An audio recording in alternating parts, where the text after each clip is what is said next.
Hello mga person ko, magandang buhay, and this is my another vlog. Enjoy watching. Mwah!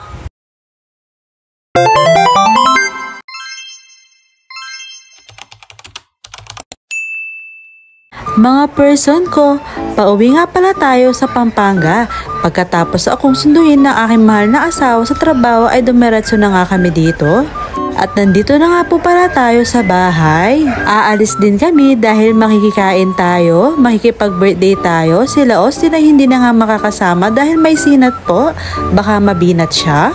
Ayan nga po pala yung party na pinuntahan namin. Birthday po ni Tanggol. Pamangkin po yan ni Maynard. Bago nga pala kakain ay magpipicture muna sa may birthday. Nakapag-picture na nga po pala kami dyan at pumila na kami dito sa may kainan. Ano naman yung hawak ko? May hawak po ako na brownies tapos meron siyang topper na mukha ng celebrant. Dahil nahihiyang kumuha ng mga candies yung mga bata, yung mahal kong asawa na lang yung kumuha para sa kanila. Ganyan kabait yung tito nila. Siyempre, habang kumukuha yung tito, ay sumusubo na rin siya. Parang ano lang yan mga person ko. Yung kapag nagluluto ka, di pwedeng hindi ka tumikim habang nagluluto. O diba? Ay rugo!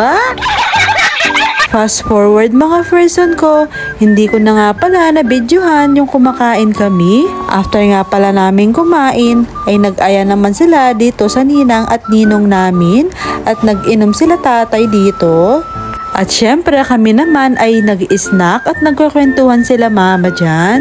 At dito sa part na to ay Sunday na nga po mga person ko. Ngayon po ay magluluto na naman tayo dahil may pa-order si mama ko at tinutulungan siya ni ate ko. Maaga nga pala nilang kukunin yung pa-order na to kaya madaling araw pa lang ay gising na sila at inaayos na ito. At ayan nga po pala yung chicken teriyaki. Palagi nilang ino-order to kay mama. Si Austin nga rin po pala ay maaga rin gumising dahil nakikita ko siyang nagbubisit na. Sabi ko ay dadalhin ko siya sa taas dahil alam ko kapag dinala ko siya doon na hindi siya magkukulit at behave lang siya. At ayun na nga mga person ko, pagbalik ko sa kwarto ay natutulong na din siya at iba-iba pa nga yung pwesto nilang dalawa. Luto na nga po dito yung chop suey kaya si mama ko ay napa-okay na to. Nag-alagray Stan Felix din siya. Nung nasa lamesa na nga ito ay nag-plating na nga si Kim. Si Maynard naman po yung ginagawa niya ay nilagyan niya ng honey glaze yung mga manok.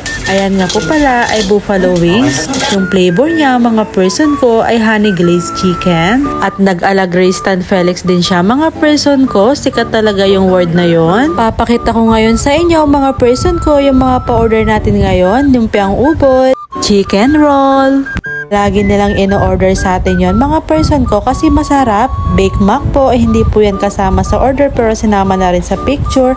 Ayun naman po yung honey glazed chicken. At ito po ay chicken teriyaki, chop suey, hindi mawawala talaga yan sa handaan yung gulay.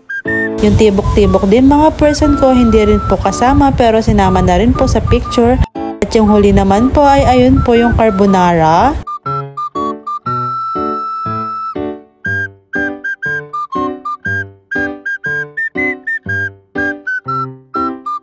Ayan nga po pala ay kapatid ng asawa ni ate ko at pipick upin na rin po yung in-order nila. Pinipicturean niya nga dyan si Austin kaya lang kung makikita nyo ay ang tamlay-tamlay ng batang ito dahil meron nga siyang sinat at plema din.